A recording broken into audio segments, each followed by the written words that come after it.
Hornchurch Country Park covers almost 105 hectares on the former site of RAF Hornchurch. Used today by dog walkers, fishermen and families, many historic remains are scattered around the park. I went on a walk to explore what still survives from the Second World War.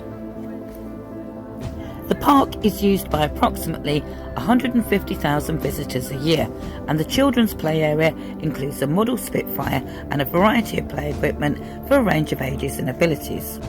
The current car park where this display board is actually one of the E-type fighter dispersal pens designed to protect parked planes from bombing. And Lieutenant Leif Robinson took off from RAF Hornchurch on the night he brought down the first Zeppelin that was terrorising London, for which he received the Victoria Cross. Here is a concrete ring in the ground, and this would have been the base of a gun emplacement. So as you can already see, this place has lots and lots of wartime history. There are also many poignant reminders of the men who flew from this airfield. The airfield has existed since 1915 as Sutton's Farm and served through the First World War until 1919, when the site lay dormant. It reopened again in 1928 as the much larger RAF Hornchurch. Most of the wooden Sutton Farm airfield buildings were demolished when the site was decommissioned in 1919, so all that remains today dates back from the Second World War. The site's close proximity to central London and the Thames meant it was vital to the defence of the capital's airspace. Over the course of the Second World War, RAF Hornchurch was bombed on 20 occasions. The fighter squadrons assigned to Hornchurch were the first put to the test during the Dunkirk evacuations of 1940, where the beaches, crowded full of British soldiers, had to be protected from German air attack. 23 pilots at Hornchurch were killed or captured during the fighting. Apart from all the history, this nature reserve is also great to walk around.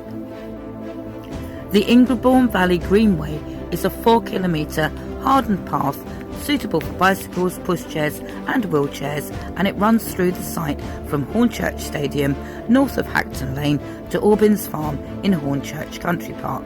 There are also a number of other informal pathways throughout the site. And if you want to keep fit, the park also offers an outdoor gym and a trim trail which extends throughout the park. And there's places to sit and rest. Following Dunkirk, the pilots based at Hornchurch had to be ready to defend the skies in the Battle of Britain.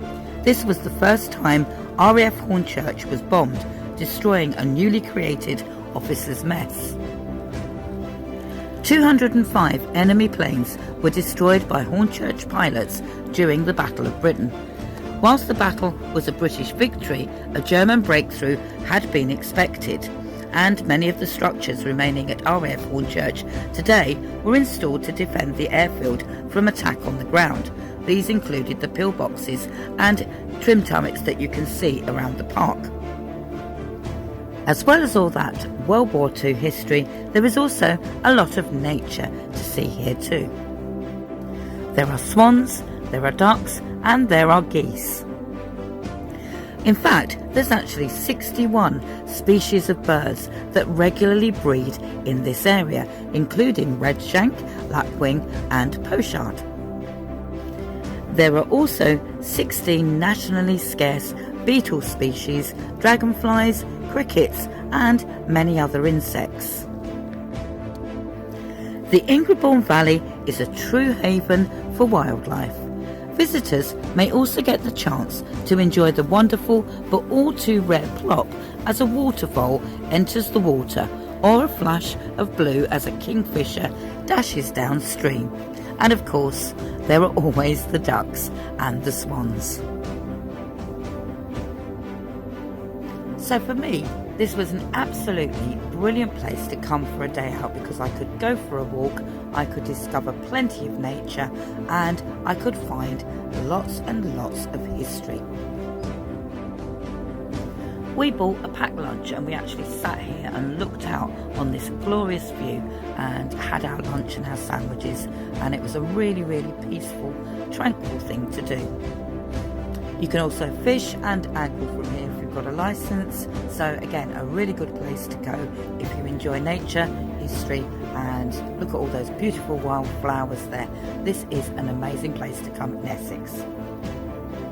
There was actually a really good talk here on the day that I came as well on women's roles during World War II, which I really, really enjoyed, and there were some vintage vehicles to see.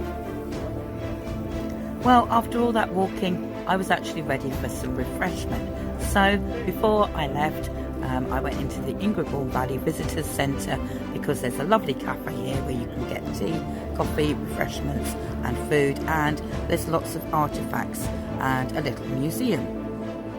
Here you can see a squadron leader's tunic and a Mae West life preserver. And here we have one of the telecommunication devices that would have been used on the RAF base. And just as you go into the visitors centre, there's some interesting things to look at, there's some books to buy, and there's also a little museum, but I couldn't film in there because of copyright issues. But it's well worth going in to have a look. During World War II, RAF Hornchurch became the most renowned Spitfire station in fighter command. The Spitfire squadrons based here were flown by many, many famous airmen, including Stanford Tuck and Sailor Milan. And here you can see a display of lots of photographs of what the airfield and the airbase would have looked like during World War II. And there's also a tribute to all the women who worked here as well, which is lovely to see. So make sure you check out RAF Hornchurch and the country park if you're in Essex.